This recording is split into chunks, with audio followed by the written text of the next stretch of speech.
Sizi and verirəm Allaha. Deyin görüm aranızda məndən başqası varmı ki, Peyğəmbər onun haqqında desin: Ya Əli, səni yalnız mömin sevər.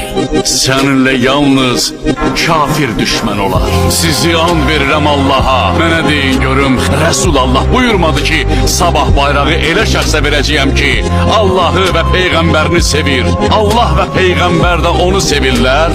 Allah qalanı onun əlləri ilə fəth eləyəcək. Sizi and verirəm Allaha. Aranızda məndən savayı biri varmı ki, göydən Zülfiqardan başqa qılınc, Əlidən başqa igid yoxdur deyilmiş olsun.